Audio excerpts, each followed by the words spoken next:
dan yang sama-sama kita hormati sahibul majlis ayahanda Abah Habib Harun Bahashim sekeluarga. Mudah-mudahan Allah Subhanahu wa taala selalu memberikan beliau sehat walafiat, dikabulkan segala hajat dan dipermudah segala urusan, dan mudah-mudahan beliau diberikan oleh Allah Subhanahu wa taala kekuatan dalam mengemban amanah dari Allah Subhanahu wa taala, dan mudah-mudahan kita yang hadir di saat ini mendapatkan berkah dari Allah Subhanahu wa taala dengan sebab cucunya Rasulullah sallallahu alaihi wasallam, dan dosa kita diampuni oleh Allah, hajat kita dikabulkan Allah, dan segala urusan kita dipermudah oleh Allah Subhanahu wa taala. Amin ya rabbal alamin. Alhamdulillah, puji syukur kita panjatkan kehadirat Allah Subhanahu wa taala, yang mana dalam kali ini alhamdulillah kita kembali bisa bersama-sama berhadir dalam majelis ilmu, majelis zikir ini adalah atas karunia, taufik dan hidayah dari Allah Subhanahu wa taala. Mudah-mudahan ini termasuk daripada asbab Allah menghendaki kita kebaikan. Dengan hadirnya kita di majelis ini mudah-mudahan menjadi sebab Allah mengabulkan hajat kita. Mudah-mudahan dengan sebab hadirnya kita di majelis ini Allah takdirkan kita masuk ke dalam surganya. Amin ya rabbal alamin. Salawat beserta salam kita berikan kepada junjungan Nabi besar Muhammad sallallahu alaihi wasallam beserta sahabat dan tabi'in wa tabi'ut tabi'in ila yaumil akhir. Yang selalu membaca salawat Allahumma shalli wa sallim ala sayyidina Muhammad wa ala ali sayyidina Muhammad. Bismillahirrahmanirrahim. Qala al-mu'allif Allah ta'ala nafa'ana bihi wa bi 'ulumihi fid dharain amin. Al-istighfar. Al-istighfar itu adalah meminta ampun kepada Allah Subhanahu wa taala. Qala ba'dul 'arifin, sebagian daripada orang yang arif billah, orang yang mengenal Allah Subhanahu wa taala, mereka berkata, min anfa'il adhkar li ahli hadzal zaman bil khusus al-ikthar min al-istighfar wa min as-salati was-salami 'ala an-nabiyil mukhtar. Sebagian daripada arif billah mereka mengatakan, dan yang termasuk daripada paling manfaatnya zikir, yang paling manfaatnya zikir li ahli hadzal zaman, untuk orang yang hidup di zaman ini. Padahal ini sudah disebutkan semenjak dahulu, sudah pada zaman ulama-una, pada zaman as-salafun as-salihun. Jadi mungkin sudah ratusan tahun yang dulu, sehingga mereka mengatakan zikir yang paling bermanfaat untuk zaman ini, untuk orang yang hidup pada zaman ini bil khusus adalah al-iktsar minal istighfar, perbanyak membaca istighfar. Dulu saja sudah dianjurkan banyak istighfar, apalagi kita hidup di zaman ini, di zaman para ulama yang kemungkinan maksiatnya lebih sedikit dibandingkan sekarang. Itu sudah diperbanyak, disuruh, dianjurkan untuk memperbanyak istighfar, apalagi kita hidup di zaman sekarang ini, yang mana pada zaman sekarang ini tidak ada di antara kita yang bisa terhindar daripada dosa. Karena ibaratnya kita ini sudah hidup di lautan dosa. Kita di tengah-tengah lautan, di samping kita dan di sekitar kita adalah dosa. Jadi kita tidak bisa menghindari yang namanya dosa. Berenang ke kiri dosa, berenang ke kanan dosa, berdiam pun dosa juga. Nah, inilah sudah saatnya dan waktunya kita rasakan saat sekarang ini, pada zaman ini. Jadi tidak ada yang bisa menghindari daripada perbuatan dosa. Hanya saja yang bisa meminimalisir, mengurangi daripada perbuatan dosa. Kalau untuk menghindari sama sekali daripada dosa, tidak akan bisa. Baik di dalam rumah, itu pun sudah banyak dosanya kita lakukan, apalagi di luar rumah. Nah, oleh sebab itu Amaliyah yang paling bermanfaat, zikir yang paling bermanfaat pada zaman sekarang adalah istighfar, meminta ampun kepada Allah Subhanahu wa taala, supaya dosa yang banyak itu diampuni oleh Allah Subhanahu wa taala. Bukan menafikan daripada amaliyah yang lain. Ini bukannya istighfar, zikir, sembahyang kada lagi, bersedekah kada lagi, silaturahim kada lagi, baca Quran kada lagi, kada itu maksudnya. Baca Quran tetap, zikir, sedekah, sholat, puasa, zakat tetap dilaksanakan. Cuman yang diperbanyak adalah istighfar. Perbanyak lagi istighfar. Supaya apa? Supaya kita meminta ampun lawan Allah Ta'ala. Mana tahu ketika kita bersedekah, hati kita kada ikhlas. Jadi kita minta ampun lawan Allah Ta'ala, sedekah kita yang kita berikan kepada orang lain dalam keadaan tidak ikhlas, kita minta maaf lawan Allah. Ya Allah, maafkanlah ulun, ampuni dosa ulun, karena ulun ketika bersedekah kada ikhlas. Minta ampun supaya sedekah kita diterima Allah. Ketika kita ibadah yang lainnya, baca Quran misalnya kada ikhlas juga, supaya minta dilihat oleh orang, supaya minta dianggap sebagai orang yang ahli Quran, berarti kan kada ikhlas. Minta ampun lawan Allah supaya dosa kita yang kada ikhlas tadi diampuni Allah Ta'ala, sehingga bacaan Quran kita diterima Allah. Nah, ini tujuan daripada istighfar, minta ampun segala dosa-dosa yang kita lakukan, baik amal perbuatan baik yang kada diterima Allah dengan sebab kesalahan kita, ketidakikhlasan kita, sifat riya kita, minta ampun kepada Allah supaya amal-amal kita yang kita gawi yang lain itu diterima Allah dengan sebab istighfar tadi.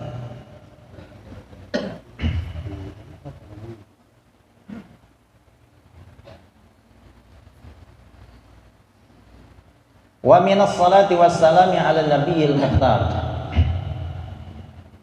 Dan di antara zikir yang paling bermanfaat pada zaman sekarang ini selain daripada istighfar adalah sholawat. Jadi ini di antara salah satu zikir yang tidak ditolak oleh Allah Ta'ala, yang pasti diterima Allah, yaitu istighfar dan membaca sholawat. Terus pertanyaannya, kita ini disuruh perbanyak sholawat apa perbanyak istighfar? Istighfarkah yang dibanyaki atau sholawatkah? Tergantung dengan kondisi masing-masing, tergantung dengan keadaan kita masing-masing, kada kawa disamakan.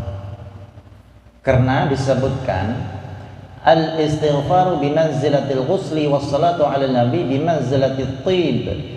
Faman kana katsiran dzunub fal afdal lahu al-istighfar wa illa fassalatu 'ala an-nabi afdal lahu aw ma hadza ma'na.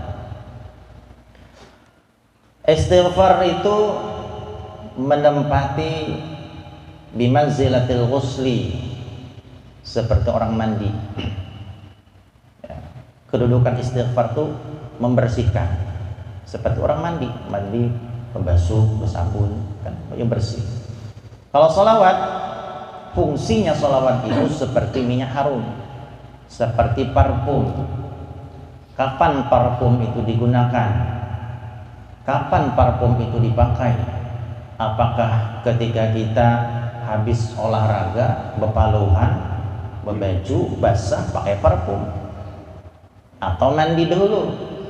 Atau kita habis begawi, badan kita bercelumutan lawan lumpur, penuh dengan tanah, kita pakai parfum, kan kada pas. Jadi kapan pakai parfum itu yang waktunya yang pas? Adalah ketika badan kita sudah bersih, ketika kita sudah mandi, hanya pakai parfum. Nah, jadi istighfar itu adalah memandi kita, membersihkan daripada dosa. Kalau dosanya sudah diampuni Allah, kalau sudah bersih daripada dosa, maka perbanyaklah sholawat.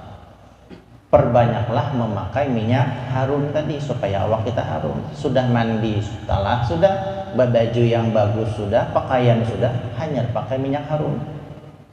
Nah, jadi kalau orang yang banyak dosanya, maka yang afdal itu adalah istighfar.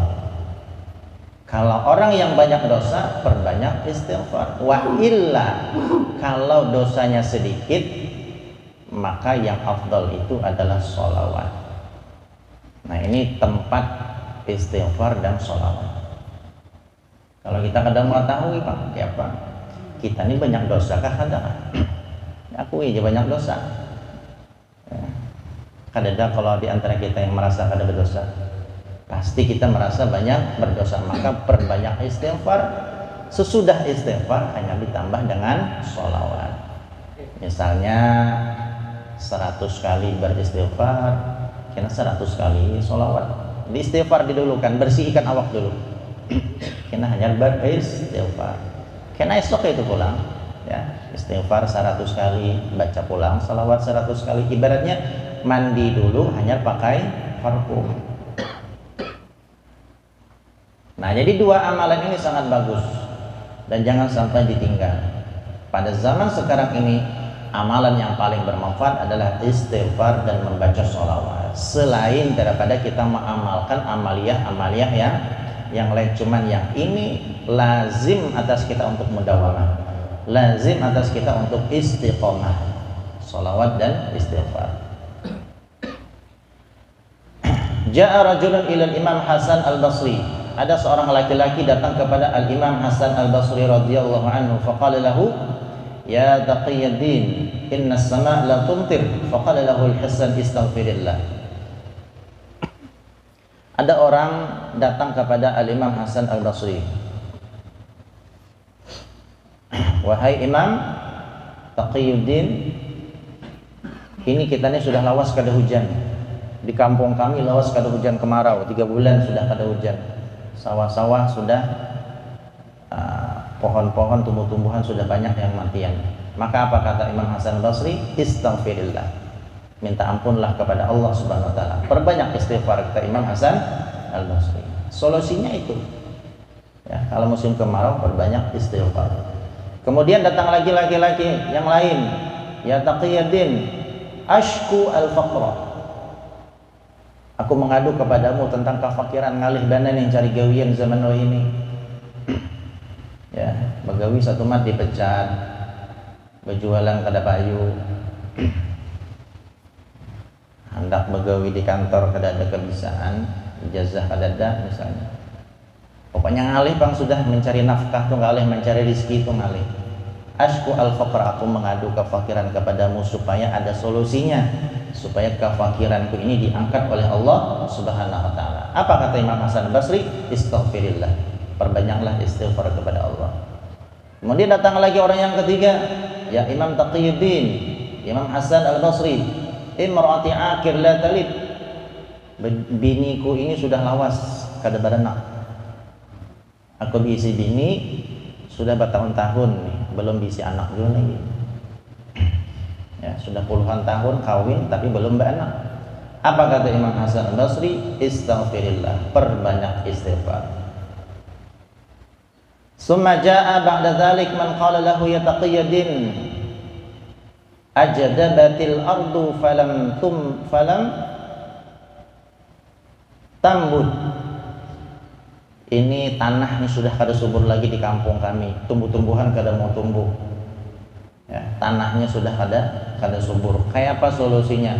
Pakai pupuk kah? Kalau yang Imam tadi menyarankan pakai pupuk, pakai irigasi supaya subur lagi, kada. Beliau apa menyarankan? Istighfirillah, perbanyaklah istighfar. Jadi semua masalah disarankan beliau solusinya adalah dengan cara beristighfar.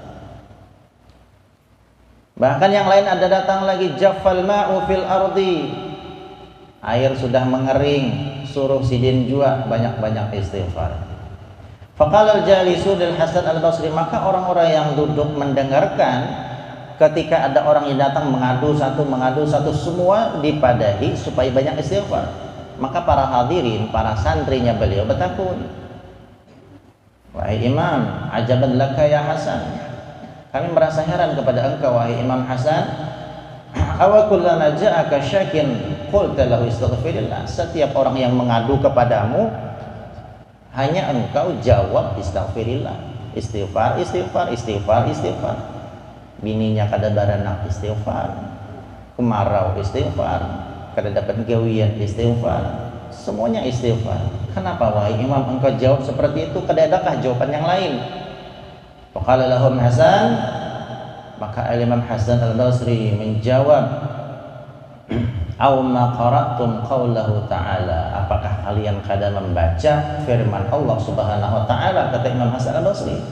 Ini kekuatan Imam Hasan Basri memegang daripada ayatnya Allah Subhanahu wa taala. Faqultu, firman Allah Subhanahu wa taala, faqultu astaghfiru rabbakum innahu kana ghaffara yursilis samaa 'alaikum bidarara wa yumdidukum bi amwalin wa banin wa yaj'al lakum jannati wa yaj'al lakum anhara. Yang artinya istaghfiru rabbakum, minta ampunlah kalian kepada Tuhanmu, istighfarlah kalian kepada Tuhanmu, perbanyak kalian beristighfar kepada Allah.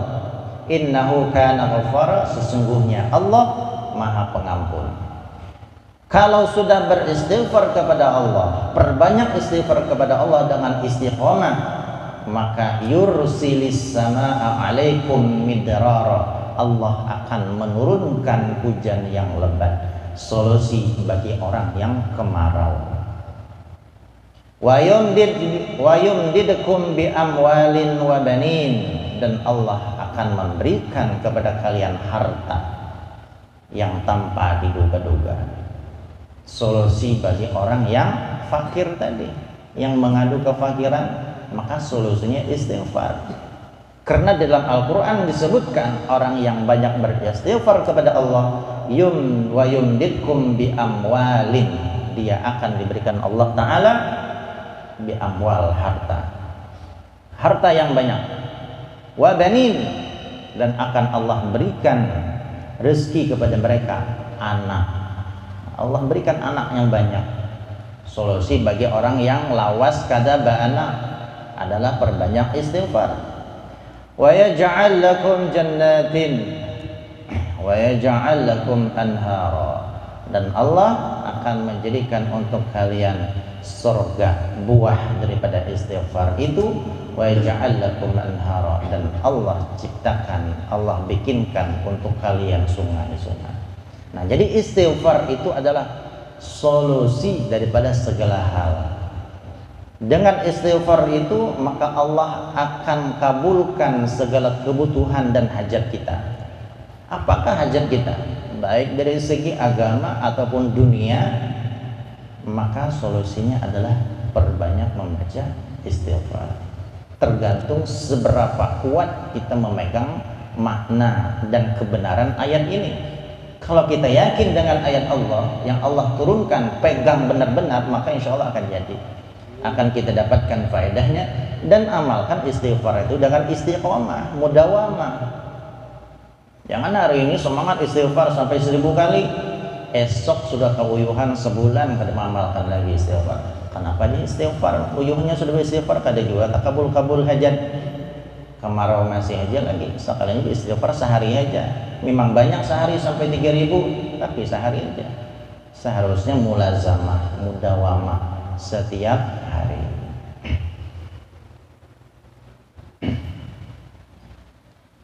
Nah, jadi istighfar itu untuk pengkabulan hajat luar biasa, dahsyat. Yang penting kita yakin lawan Allah Subhanahu wa taala. Ada satu cerita, ya, Al-Imam Ahmad bin Hanbal, seorang imam besar, ya, seorang mujtahid mutlak. Beliau ini suatu saat tanpa ada hajat dan tanpa ada keperluan hendak berjalan ke Baghdad. Padahal ini kebutuhan kada ada di sana, keperluan kada ada. Hendak mengajar kah di sana, ataupun hendak mendirikan majelis kah di sana, kada ada juga. Hendak tulak benar ke Baghdad. Sehingga suatu saat beliau berangkat, ya, nekat tulak surangan pergi ke Irak dengan perjalanan yang menempuh perjalanan yang sangat jauh. Sampai ke Baghdad, temulah satu masjid. Ya, sampai masjid itu sholat sampai malam hari, hendak guring di masjid itu karena Papa Tuhan gak ada, kawan gak ada di Baghdad itu. Papa Tuhan gak ada, jadi hendak guring di masjid. Sekalinya ketika hendak guring sudah menyiapkan bantal yang dibuat dari baju jubah beliau, sekalinya diusir oleh kaum masjid mengusir. Karena kaum masjid ini kadang tahu kalau yang diusirnya itu adalah Imam Ahmad, karena orang datang dari jauh. Ujar kaum, wahai fulan, ini masjid ini bukan wadah guring. Kalau pengen anak guring di luar aja, jangan di dalam masjid, karena masjidnya setumbat lagi akan dikunci dan lampunya akan kami matikan. Jadi lebih baik pian keluar, jangan berdiam dalam masjid ini. Maka keluarlah Imam Ahmad. Nah ini luar biasanya pulang Imam Ahmad ini. Kada bepadah sidin tuh, aku ini Imam Ahmad ya, aku ini ulama terkenal. Kada bepadah, saking tawadhunya Imam Ahmad bin Hambal. Keluar sidin ya, sudah keluar itu ibarat kita tuh bengong ya, bengong tuh cecalangok lah, melihat ke sana ke sini, di mana nak ancar wadah guring ya. Kemungkinan masjid orang dulu kada ada terasnya. Kalau masjid kita wah ini kan terasnya ganal tuh, wah ada guring di teras. Kemungkinan dulu itu kada ada teras, dinding langsung dalamnya masjid, di luar tuh langsung tangga aja lagi. Akhirnya ada seorang penjual martabak di pojok masjid itu, ketika melihat Imam Ahmad ini celanguk ke sana, cangang ke sini, kayaknya hendak mencari tempat guring, dipanggil oleh tukang martabak tadi, wahai fulan, ta'al ke sini. Kenapa pian nih? Kalau lihat kayak orang bingung dan bengong ya. Dipadahi oleh Imam Ahmad, ulun ini datang dari jauh, ulun musafir dari tempat yang jauh, hendak mencari tempat istirahat. Ketika ulun di masjid hendak guring, diusir, kada boleh guring dalam masjid. Maka ulun mencari-cari nih, kalau ada patuhan kah, ada kawan kah, ada orang kah yang hendak menyilakan guring di wadahnya. Maka kata penjual martabak tadi, kayak ini aja, pian guring di rumah ulun aja ya, pian kena guring di wadah ulun, cuman geni dulu ulun berjualan martabak, talahkan dulu ulun berjual martabak ini, kurang lebih jam 2 jam lagi hanya talah nih berjual martabak, kena kita bulikan ke rumah, pian kawal guring di rumah itu. Nah sesudah itu menemanilah Imam Ahmad ya untuk berjualan martabak. Tadi seorang imam besar mengawani orang berjualan martabak. Nah, seorang ulama mujtahid mengawani orang berjualan martabak. Ini tanda ketawaduan seorang Imam Ahmad bin Hambal, muridnya daripada Imam Asy-Syafi'i radhiyallahu anhu. Setelah itu selesai jual martabak, bulikan ke rumah guringan, istirahat. Selama berapa hari? Sehari, 2 hari, dan 3 hari. Singkat kata, di hari ketiga ketika Imam Ahmad ini sudah hendak pamit, karena sudah 3 hari nih jatah nginap di wadah orang itu 3 hari aja bolehnya. Kalau lebih dari itu ya maka ada karena ibaratnya karena upahnya kah, ada sewanya kah ya. Kita selaku tuan rumah wajib melayani tamu selama 3 hari. Kalau sudah 3 harinya berdiam di rumah kita, 4 hari di rumah kita, itu kada wajib lagi. Nah, beri makan kada wajib lagi, mengolahkan sarapan kada wajib lagi. Maka silahkan ya cari makan surah, cari minum surah.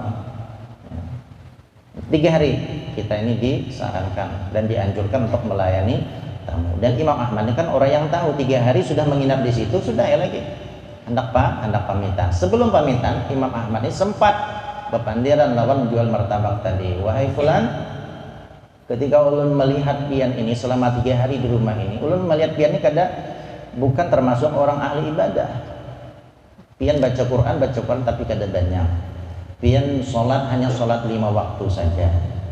Cuman yang ulun, kata Imam Ahmad tadi, yang ulun herankan, yang ulun takjubkan kepada pian ini, setiap saat pian beristighfar terus.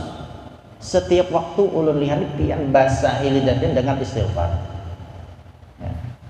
Apakah dengan istighfar ini Allah sudah mengkabulkan segala hajat engkau wahai fulan, kata Imam Ahmad. Maka dijawablah orang jual martabak tadi, ulun ini beristighfar ini kurang lebih sudah 30 tahun mengamalkan istighfar. Kalau kada bepandir istighfar aja dibaca, takana bediam istighfar aja dibaca, sambil jualan martabak sambil menunggu orang menukar istighfar aja dibaca. Selama berapa? 30 tahun mengamalkan. Jadi kada sehari 2 hari, kada sebulan 2 bulan, 30 tahun. Ditanya lagi oleh Imam Ahmad, apakah Allah mengkabulkan segala hajatmu dengan berkat istighfar ini? Alhamdulillah, kata jual martabak tadi, walaupun usahaku hanya sekedar penjual martabak, tapi segala hajatku dikabulkan Allah. Ulun berisi anak semuanya alhamdulillah sekolahnya kejauh keberataan dan semuanya sudah lulus semuaan. Padahal usaha ini kalau secara logika kada mampu mengungkusi mereka, tapi alhamdulillah ada aja jalan rezeki dari Allah Subhanahu wa taala dengan sebab aku mudawamah dan mulazamah mengamalkan istighfar. Apakah ada hajat yang belum dikabulkan Allah? Kata Imam Ahmad, ada sebuting lagi ujar jual martabak tadi. Ulun ini ada mendengar di satu tempat, suatu daerah ada seorang ulama besar, muridnya banyak dan ulama ini tersohor. Ulun hendak bertamu lawan sidin itu, cuma sampai ini kada sampai sempat karena sibuk berjualan martabak.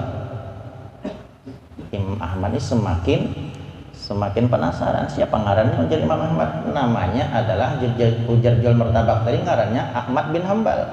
Jadi selama 3 hari kada ada pengenalan nih di rumah. Selama 3 hari di rumah berkenalan kada ya. Yang tukang bisi rumah nih kada tahu pada yang nginap itu adalah Imam Ahmad bin Hambal. Nah, yang menjadi catatan di sini bahwasanya dengan sebab beristighfar, mulazamah beristighfar, hajatnya dikabulkan Allah taala. Sidin hendak menemui Imam Ahmad ya, tapi kada sempat, maka Allah yang mendatangkan Imam Ahmad ke rumah beliau. Allah yang membolak-balikan hati seseorang sehingga Imam Ahmad yang tulak ke sana, bahkan menginap lagi di rumahnya, bukan hanya sekedar bertemu, bermalam di rumahnya sampai 3 hari bermalam. Maka Allah muliakan kepada seseorang yang banyak istighfarnya. Allah kabulkan hajat kepada orang yang banyak istighfarnya. Mudah-mudahan kita termasuk orang yang ahli istighfar. Mudah-mudahan Allah berikan kita istiqomah bisa mengamalkan istighfar. Amin ya rabbal alamin. Ala hazmiyah al-fatihah.